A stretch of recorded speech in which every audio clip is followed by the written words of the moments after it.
the new battle and dismay over tipping. A new study released by Paylocity, conducted by the Harris Poll, found that 65% of us are annoyed about how often we're asked for tips, with 30% strongly feeling this way.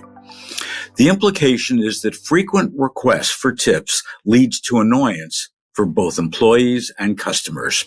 I don't know about you, but I can't count the number of times that after certain non-traditional tipping occasions, I've been presented with a tablet that shows a request for 15, 20, 25, and even 33% tip that makes me feel guilty if I don't tip. And I'm starting to be bothered by it. In fact, in one store where there's no reason to offer a tip whatsoever, I've stopped going to that store.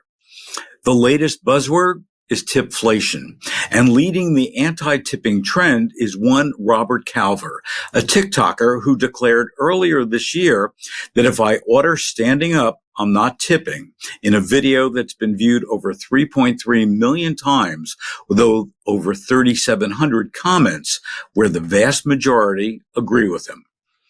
The Harris Poll asked the same question, and 62% said they would not tip if they were standing up to order. Calver is not alone. Altizas, also on TikTok, brings up even another point. She won't tip before the service is performed. She says that tipping is great when you actually receive service, and that tipping, she says, has gone too far. Is tipping out of control, as a 2023 Bankrate survey declared? The reality is that in many places in the U.S., the minimum wage for tip workers is lower than the standard minimum wage. That translates to the fact that many companies can legally pay their employees less than the minimum wage and rely on tips to make up the difference. The top line is that tip workers who don't receive enough tips may be struggling to make ends meet. In our ever-evolving retail landscape, the experience of shopping has significantly been transformed. It's complex for both retailers and customers. This notable trend on the increased emphasis on tipping in settings where it traditionally wasn't prevalent is a problem for us all. Here's the challenge. How can retailers ensure fair compensation for employees while simultaneously reducing potential stress on customers who may feel pressured by the tipping expectation? Traditionally, tipping has been reserved for dining or hairdressers, bartenders, and the like, where personal service is an integral part of the customer experience. Now, the practice has steadily infiltrated the retail sector, driven by a lot, including the gig economy, service apps, and an increasing emphasis on personalized customer service, whether or not it's delivered.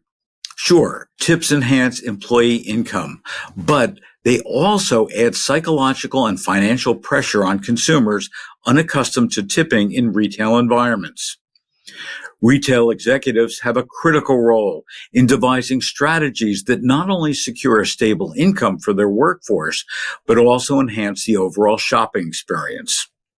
One of the primary steps in ensuring that all pricing structures are transparent and inclusive of all necessary costs is critical.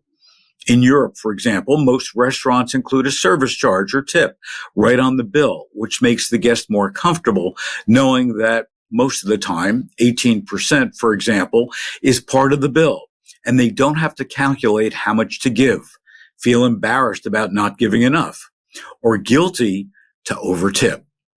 This approach discourages the need for additional tipping by embedding adequate compensation. For those personal service experiences, by eliminating the ambiguity, retailers and restaurants can improve customer satisfaction and mitigate the discomfort associated with unexpected tipping requests.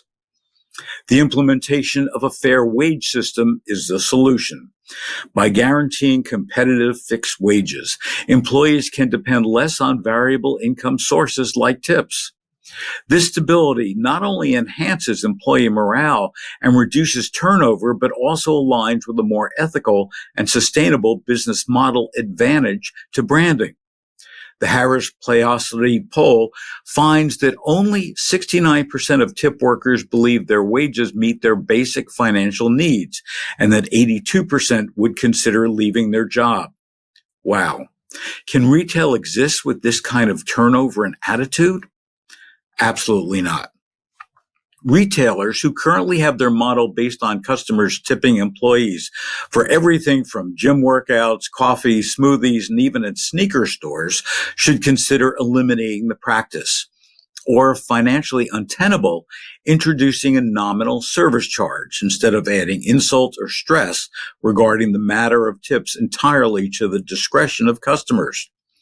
This charge can be clearly communicated at the point of sale and during the checkout process, ensuring customers are aware and can budget accordingly. Importantly, these charges must be directly funneled back to the employees to maintain transparency and fairness. For retail executives, balancing employee income with customer expectations around tipping is not just a matter of financial necessity, but a strategic imperative that is receiving much traction on social media that will affect your store and employees. Implement a mix of fair wage policies, transparent pricing, and enhanced service. Cultivate a more balanced ecosystem that respects the needs of both employees and customers, that fosters loyalty, trust, and brand advocacy in an increasingly competitive market. We need to do everything we can to rid our lexicon of tipflation. During the recent presidential campaign, there was lots of discussion about eliminating taxes on tips. Yet another situation that needs to be addressed.